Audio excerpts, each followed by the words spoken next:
leneen aussi tamit gis nañ ko mooy l'affaire Madiambal Diagne. Gis nañ ne chambre d'instruction bu cour d'appel bu Versailles daal dina décision ngir daal di surseoir demande d'extradition bi nga xamante ne bi état du Sénégal jotoon na ko def jëmale ko ci moom. D'abord naka nga jàngatee décision boobu ndax dina la doon loo xam ne nii lu lay bett suivant la chronologie de ce dossier là. waaw ku yàgg a suivre suñu jotaay man ak yow. war na mën a xam ne loolu du ma bett ndax waxoon naa ne fii Madiambal vu ni dossier bi di demee nii. bu dellu see Sénégal moom la neex parce que dama la njëkk a jox les conditions bi nga xamante ne moom lañ mën a obtenir l'extradition. xam nga exécuter le mandat d'arrêt international loolu on l'a déjà fait. mais avoir l'extradition loolu c'est une autre paire de manches. Mandat d'arrêt bi Sénégal du Madiambal kese moom moo am mandat d'arrêt international am na yeneen sénégalais un peu partout dans le monde yoo xamante ne ils sont sous le coup d'un mandat d'arrêt international. mais gisoo kenn koo xamante ne réussir nañ à avoir son extradition. alors joxoon naa la nag conditions yi nga xamante ne moom mooy tax ñu mën a am cette extradition et parmi ces conditions là. waxoon naa la que ni garantie d'un procès équitable mu bañ a doon un dossier politique et cetera waxoon naa la tout un ensemble bi nga xamante ne moom moo ci nekk. te neewoon naa la it ne la Madiambal amul lenn lu mu mën a teg sur la table pour ñu am raison pour ñu bañ koo extrader parce que le dossier n'était pas politique. que la justice au Sénégal est équitable. amul woon benn acharnement politique contre lui mais bi Madiambal xamee ne amul argument. dafa dem uti ji argument boobu noonu et que malheureusement le Sénégal est tombé dans le piège de Madiambal. parce que Mame Khady fii àdduna toll. amul kenn koo xamante ne mën nañ leen interdire de prendre la parole. bu dul émission mën nga taal sa YouTube gis nga ko ak Bah Diakhaté mën na dem ci Aziz Rock mën na dem feneen pour wax donc comme que mënoo koo teree wax. lan moo ci jar andi ay takk der ci 7TV. alors andi takk der yooyu. yenn intervention médiatique wala ci réseaux sociaux yi yooyu yëpp man jàpp naa ne Madiambal daf koy jël dagg vidéo yi wane bi gendarme ya duggee ci Maïmouna Ndour ak loolu yëpp mu dem yóbbu ko nag foofu na rek gis ngeen ñii nga xamante ne ki may interview rek la ñuy buntu xatal nii man bu ma ñëwee xanaa dañ may rey kenn du ko France du ko extrader. alors teg ci actuellement boo xoolee dossier bi ku nekk xam na ne amul dara luy engagement politique gu Madiambal parce que fii la toogoon di politique lu nekk mu yokk ko Ousmane Sonko teew defuñ ko dara convoqué nañ ko sax bàyyiwaat ko n'est-ce pas. donc ça veut dire qu'il n'y a pas eu d'acharnement politique contre Madiambal léegi nag fi mu toll nii la justice française dafa def sursis à statuer. mooy la ñu war a waxtaanee nañ ko tegagum. statuer dañuy surseoir quoi. en attendant ñuy am ay dossiers pas le fond du dossier ah dugguñu dans le fond pour voir est-ce que Madiambal moo def ak moo deful loolu justice française du ci dugg. mais est-ce que dina am assez d'éléments pour ne kii wax dëgg yàlla dañu koo soxla foofu noonu parce que mën nga def ay trucs politiques feneen Sénégal am na bu bëri ay asile politique yu fi nekk il y a des exilés politiques qui sont au Sénégal en pagaille ça ne veut pas dire que ni ñun dañuy compromettre le droit pénal de ce pays-là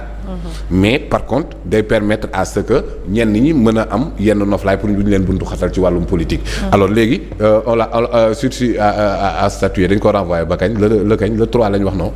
bon j'ai pas vérifié. diggante boobu noonu Madiambal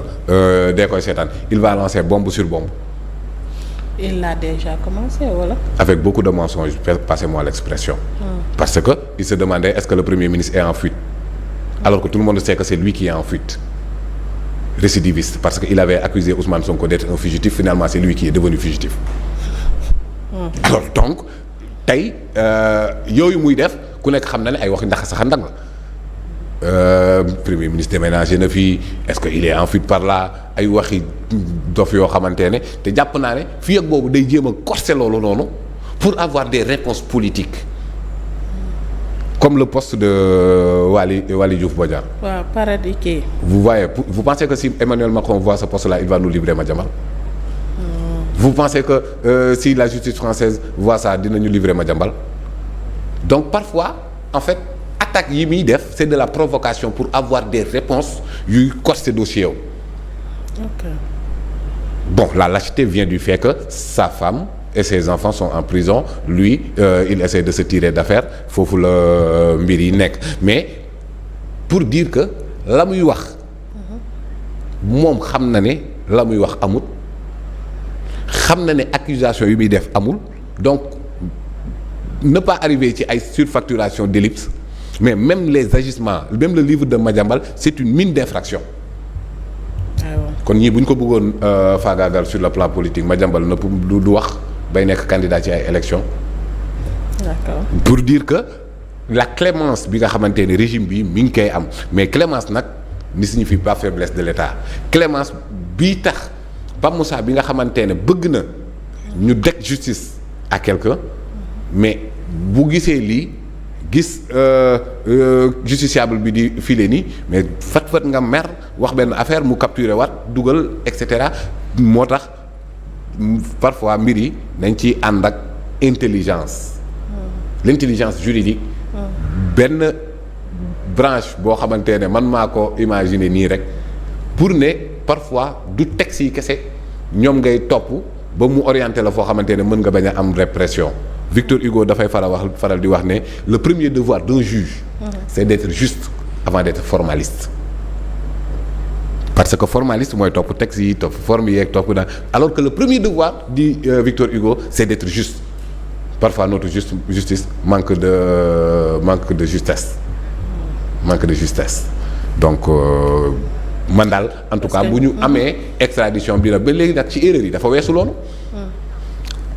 maam Khady Madiambal dafa dem aéroport fekk fa une opposition mooy waroo génn ñu empêché ko de génn après ñu ne dàq nañ relevé nañ le commissaire spécial de l'aéroport kooku lu mu def moo jaaxaloon ñëpp mais kooku au contraire da nga ko waroon a féliciter et je te donne une information de taille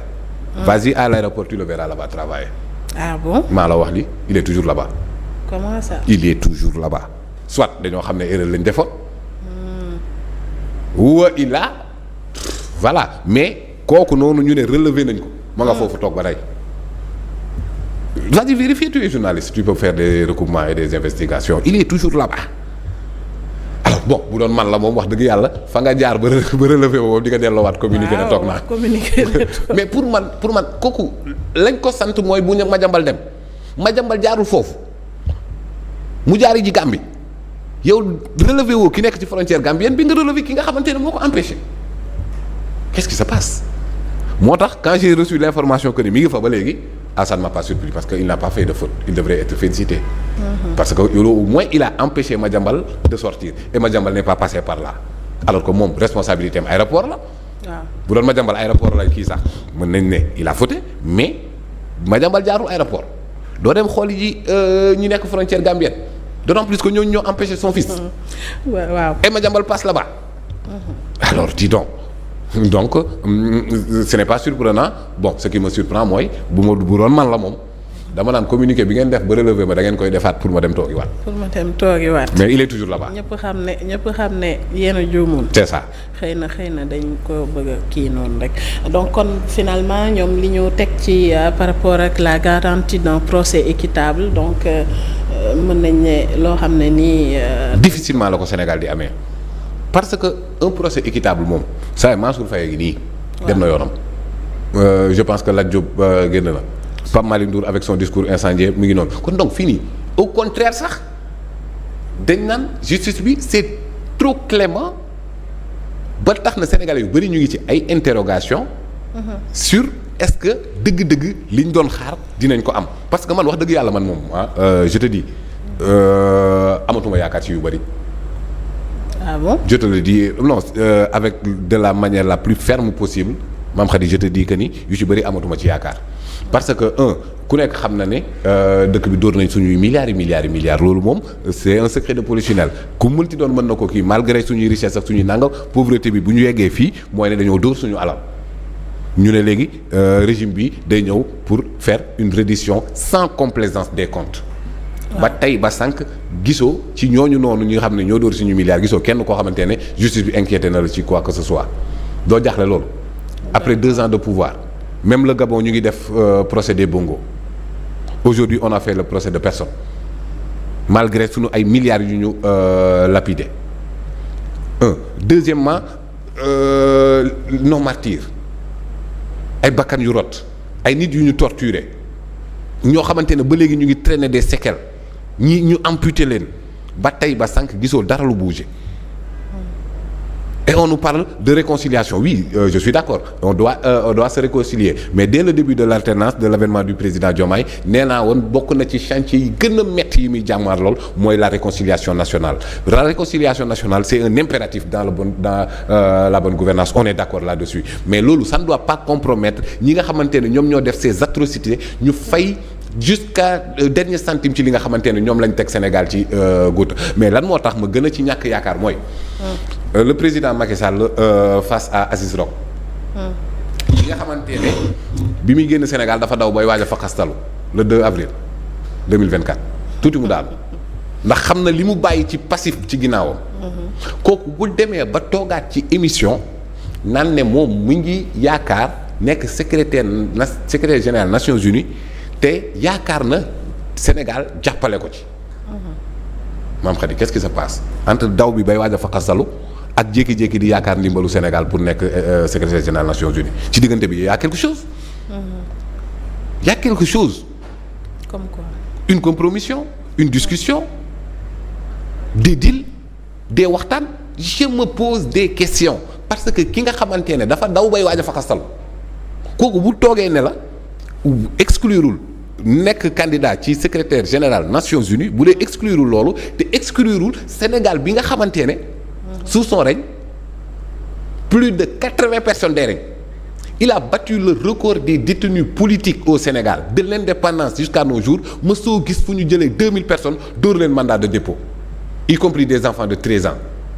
mësoo fekk fu conflit politique di amee mu am ci plus de 80 morts musul am maanaam ki nga xamante ne il est le responsable de tout ça je ne dis pas qu'il est le coupable parce que le coupable n'est pas forcément le responsable mais la responsabilité du président Macky Sall elle est pleine et entière ba kooku ba muy génn dëkk bi sax daf ne le 2 avril moom du ma fi fekk tout le monde avait senti les derniers jours de Macky Sall au pouvoir la précipitation bi mu amoon génn réew mi. Robert Bourgi wax ne dane woon bu fi jógee day dem Makka pour soulager sa conscience. donc ça veut dire que ni il a un problème de conscience alors du problème de conscience Macky Sall se retrouve pour nous dire que secrétaire général Nations Unies de waaw mais boobu na fekk sama réew Sénégal jàppale ma qu'est-ce qui se passe réconciliation nationale ne veut pas dire une réconciliation avec la tortuosité. Une réconciliation nationale ne veut pas dire une magnanimité avec des assassins. Une réconciliation nationale ne veut pas dire une clémence avec des gens qui ont pillé ce pays-là.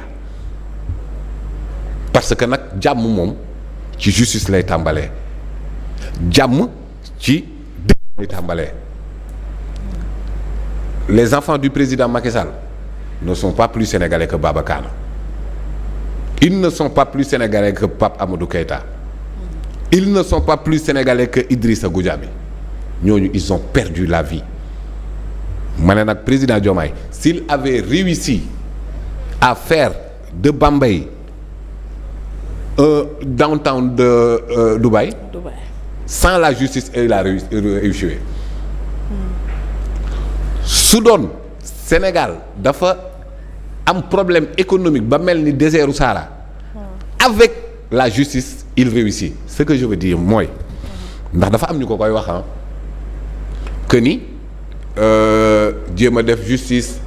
di traquer ay nit di nangam day tax investisseurs yi commencé di douter ci Sénégal ba duñ fi andi xaalis ma ne leen nañu yëy ay ñax quand il s'agit de faire la justice da koy jar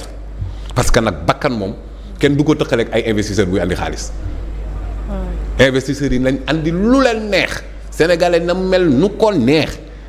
bakkanu Baba Kana jëndul loolu nañu jublu ci justice bi nañu jublu ci defar réew mi li nga xamante ne moom la sénégalais yi di xaar parce que nag le changement là l'avènement du président Diomaye à la tête de ce pays les sénégalais l'ont payé au prix de leur vie et de leur sang ce n'est pas négligeable. Macha Allah. macha allah parce que lu ni mel sax dañ doon gis ne bëri na si yoo xam ne